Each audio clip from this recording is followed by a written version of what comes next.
Hello everyone. Today we are having Miss Sandra Gopinath from UK. She is doing her Masters in Biomedical Engineering there. Welcome, Sandra. Thank you. Yeah. Can you please start with a brief introduction about yourself? Sure. So, hi, I'm Sandra Gopinath. I'm doing my Masters in Biomedical Engineering at Newcastle University in the UK. And I did my Bachelor's in Electronics and Biomedical Engineering from Govt Model Engineering College, Trikakara. Yeah. So I have recently done different sessions on higher studies possibilities on different countries. It includes USA, Sweden, Germany, all those countries. So why UK? I just want to know, is there any specific reason you opted UK for your higher studies? Okay, so in my case, I actually worked for almost 2 years after my course, after my bachelor's. So I really didn't want to go for a master's, which is 2 years. That's why I chose UK, first of all. And because here the master's is like 1 year, and because of that. And another reason would be like the job opportunities, because in UK you have a lot of job opportunities after engineering course, plus the very strong healthcare sector, because I'm choosing biomedical engineering. So I want to work in healthcare sector after this. So because of that. And then it would be because of the strong economy that UK has. So yeah, these are the reasons why I went for UK. Oh, so what about the expense part and the different job opportunities we are having? Okay, so the expense in sense like living cost or tuition fees and everything. Fee, yeah. Okay, so I think tuition fees depends on the universities, because it is different with different universities. But I guess on an average, maybe like from £15,000 a year to 32, that's the range. And I guess like in Russell Group universities, which are like the UK version of Ivy League in US. So it's like in Russell Group universities, the tuition fees come somewhere around like 20 to 32. Okay, and so what are the job opportunities? I think you are about to get into a job. So I just want to know what are the different job opportunities we are having after completing our master's. I think it depends on the sector as well. So one sector which we have a lot of opportunities is engineering one. And especially UK's healthcare sector is very strong. You have a lot of job opportunities in biomedical engineering and healthcare related courses. And then another thing would be like data science and coding and things like that. So these are, I guess these two areas are like very, very important in UK job sectors, and people are always like looking forward for new people from it. I think like internationally, they are looking for like international students as well in these roles. I think you are getting to a company. So how you applied for a job, whether it is a placement through your university, or you directly applied to the company, or it was through LinkedIn? Okay, so the thing is like, unlike India, in UK, you mostly have to like apply by yourself. We really don't have like a placement cell, or there is like a placement cell, but they'll help you to improve your CV and your skill set, your cover letter, things like that. There are no companies directly visiting universities and recruiting directly from universities. And there might be job fairs where there will be like a lot of companies coming together, and you can just go and apply and talk to them and like build connection and things like that. It's not exactly like how it is in India. And in my case, I applied through LinkedIn. So it was like every day you'll just wake up and start applying for jobs in LinkedIn. It was like that. So you'll apply like that, and then there will be like different rounds. First round most probably will be like resume shortlisting and stuff like that, and then interview and like that. That's how I got my job. Okay, congrats anyway. So what about the different internship opportunities? Is it mandatory to do the internship, or after completing the course we can go for internship? I don't think it's mandatory, and I think like internships are mostly like chosen by students who are doing 2-year masters, because mostly they'll the first year will be like taught modules where you have to attend classes like exactly like normal universities, and the second year, if you want to, then you can go for internship and you can work in a company. That would be your second year. Or you can maybe like you can continue your studies in university. So it's basically like it's very rare in like in UK, because most of the courses like master's courses are like 1 year, so it's not mandatory. Okay, okay. So we can either opt for second year and go for internship one, right? Yeah, and it's like very specific for courses. It's not available for all the courses, and it depends on the universities as well. Okay, can you just talk about the role you are going to the job right now? So what you will be doing? Yeah. Okay. So I'll be working as a clinical evidence specialist, and the company is a medical device regulatory consultancy firm, and so it's a B2B company. So I'll be working with a firm. And like assisting the other companies, like other medical device companies, in assisting their CE approval and like their approval goals, basically. Good to know. And of course, what would be the average salary we can expect after completing our master's? Okay, that's a very tough question, first of all. Of but course, I let me think please to tell that in almost all the sessions. Exactly. It depends on the industry, first of all. But I think on an average basis, maybe for a graduate role, you can get somewhere around like £24,000 per year. That's like equivalent to around 24 lakhs in India. So that's the starting salary. You might maybe, I guess so. That's the starting salary you can expect for a graduate role with no experience. Okay.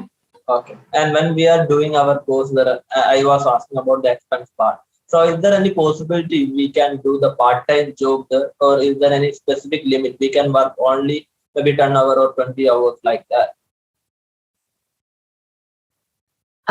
Part-time job, of course, you can do part-time job in UK.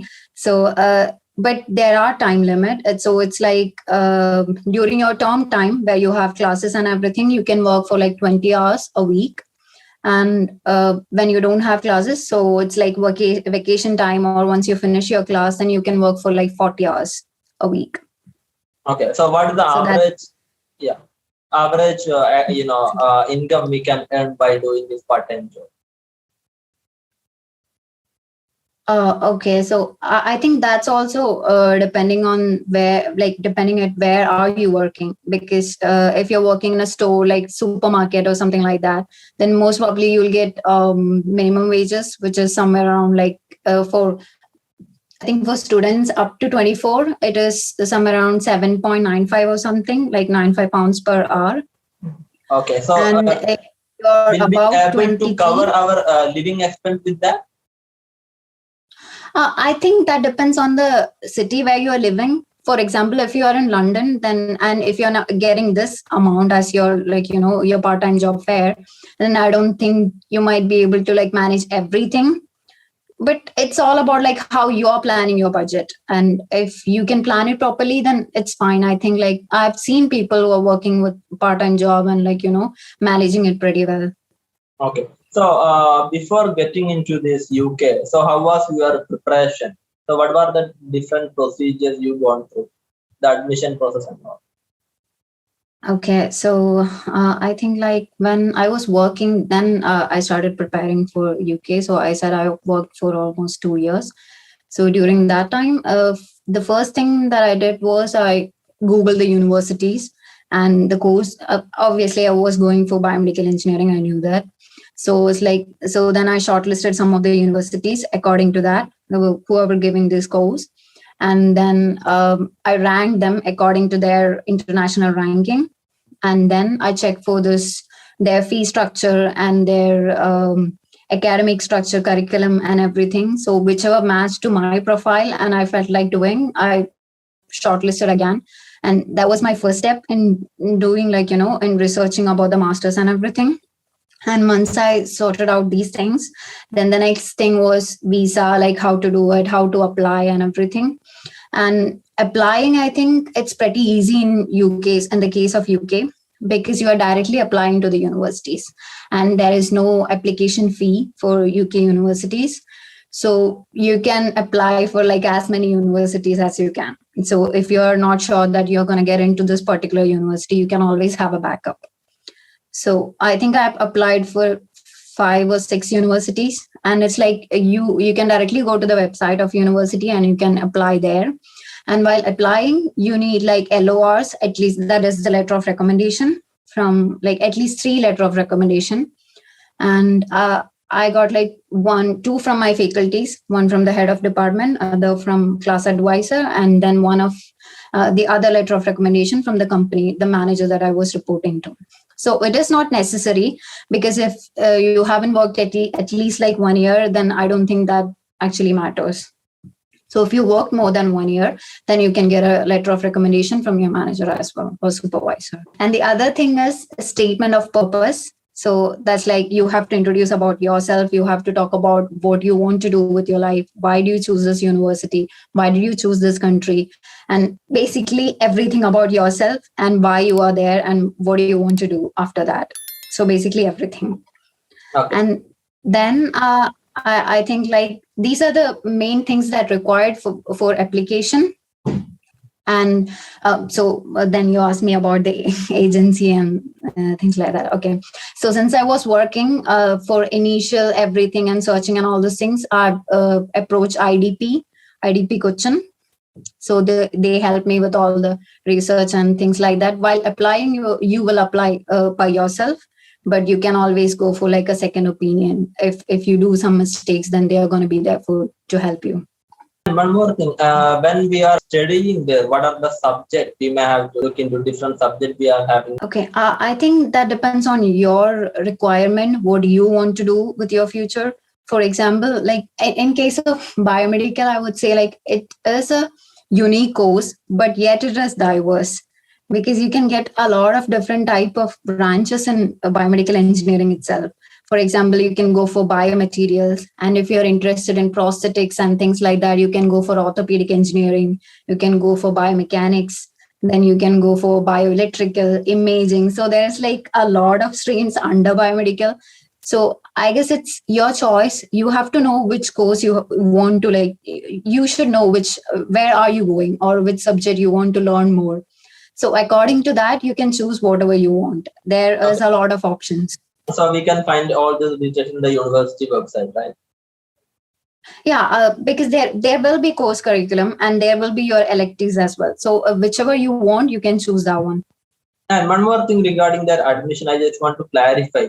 Is there any specific exam requirement like GRE or IELTS? Yes, I think most of the universities accept IELTS, and you can also appear for TOEFL. You can, I think like it's either TOEFL or IELTS. You can choose anything you want. I think most of the universities prefer IELTS, so it's better to go for IELTS. Okay. And again, the different scholarship provided by the universities. So are you getting any scholarships, or have you applied any, or what are the different possibilities the students are having? Okay, so in case of scholarship, you can either apply for like common scholarships, that is like applied for most of the universities in UK. For example, like Commonwealth scholarships, that's for one of the scholarship for Commonwealth countries. India is included in that. And another one is scholarships by Tata Group. So that's another one. So Indian students can apply for that. That's like, and then Saltair scholarship, and especially for the universities in Scotland. So these scholarships are available. You can apply for this, and if you are able to get the scholarship from that, then you can your tuition fees gonna be like they're gonna be a difference in your tuition fees. They will be like they will reduce that part, the scholarship amount, from your tuition fees. Okay. Other scholarships that you can apply is directly from the university, and that includes fully funded scholarships like 100% of your tuition fees, and another one is like 50% of your tuition fees. Then below that, there are like other scholarships as well. So in some cases, you have to apply like with a different application form and everything, like why you want the scholarship and how you are suitable for the scholarship. These are the questions that will be in the application form, and then maybe you have to attend like an interview or something. And other scholarships are already there. You don't have to submit a special application form for that. If your application is strong enough, then university will provide scholarship according to your strength of application. So in my case, I received a scholarship, but that was like 30% of my tuition fees, I guess. So you were telling that you are doing a 1-year course. So is there any project part you have to do, or just a theory part? Yes. So in 1 year course, it's basically divided into 3 semesters. So first semester, you'll have like some taught modules, then same in the second semester, and third semester is completely for the project. So in the second semester, you will do all the literature review and the starting parts of the project, and the implementation and rest all the parts of project will be in the third semester. And why we don't have this 2 year masters is basically because first year is normally a foundation year. So it's like a foundation part, so the people who didn't take this course before, just to assist them. So that's why it's not necessary. In 1 year masters, you are directly going into subjects. Okay. Yeah. And again, when we are working there, or once we complete our course, we need visa, right? Even for studying, we need visa. So, what is this? How long we will get this stay back option after completing our course? Okay, so from this year, after course, you will get 2 years stay back. And for that, you have to apply for PSW, that's post-study work visa. So when you apply for the course, then you will be having tier 4 visa, which is student visa. And the students who are in Russell Group universities, they'll get a 6 months extension after their course end.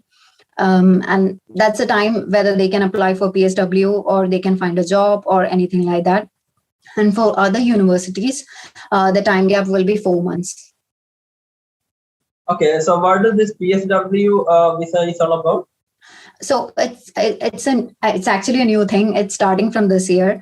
So once you finish your course and the university publishes your results, then you can apply for PSW. So they'll extend your visa for another 2 years. And so within that 2 years, you can either find a job or you can start working. So once you start working, you can ask your employer to sponsor you. So they can sponsor you for tier 2 visa, which is a proper working visa. Okay. Yeah, and one more thing I need to ask. You studied in India and currently you are studying in UK.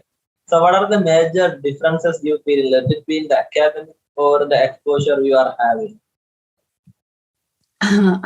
Okay. That's also a very big question. And I think the main difference, I don't know about everyone, but the main difference that I felt was one thing, food.